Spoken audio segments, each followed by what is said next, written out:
أعوذ بالله من الشيطان الرجيم. بسم الله الرحمن الرحيم. اللهم اغفر لنبينا محمد وبارك عليه وجميع المؤمنين. وبعد، موضوع الحلقة هو متى يغفر الله لعبده المؤمن، أو ما هي شروط التوبة والمغفرة عند الله سبحانه وتعالى في كتابه وفي شرعه.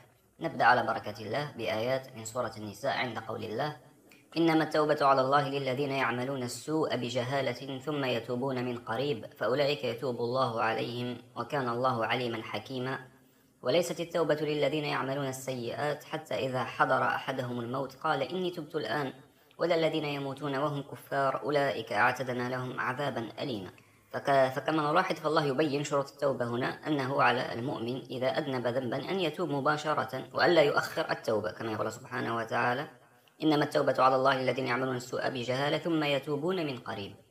أما الإنسان الذي يسترسل أو الذي يزعم أنه مسلم ويسترسل في المعاصي دون أن يتوب منها وينتظر حتى يأتيه الموت ثم يتوب وقتها، فهناك لن تنفعه التوبة، لأن وقت التوبة قد انقضى. نعم. ومما يشهد لهذا أيضا قول الله في سورة آل عمران: وسارعوا إلى مغفرة من ربكم وجنة عرضها السماوات والأرض أعدت للمتقين الذين ينفقون في السراء والضراء والكاظمين الغيظ والعافين عن الناس والله يحب المحسنين.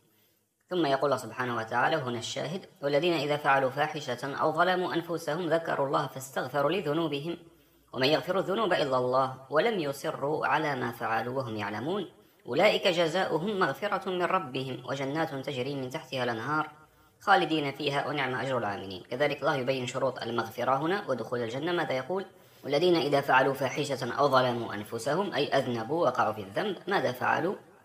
ذكروا الله فاستغفروا لذنوبهم ومن يغفر الذنوب إلا الله ولم يصروا على ما فعلوا. هم لم يستمروا على ذنوبهم واستغفروا منها وتابوا إلى الله وآبوا إليه. ماذا يقول سبحانه وتعالى بعدها؟ أولئك جزاؤهم مغفرة من ربهم وجنات تجري من تحتها الأنهار خالدين فيها ونعم أجر العاملين. كما نلاحظ، فشرط التوبة هنا هو الإقلاع عن الذنب، عندها يتوب الله على العبد المؤمن، وهذا هو دين الله وشرع الله. أما أن تعمل المعاصي وتقول أن الله سوف يرحمني وأنت لا تتوب ولا تقلع عنها، فهذا ليس من دين الله في شيء، بل هذا من دين الشياطين، من اختراعات شياطين الإنس والجن.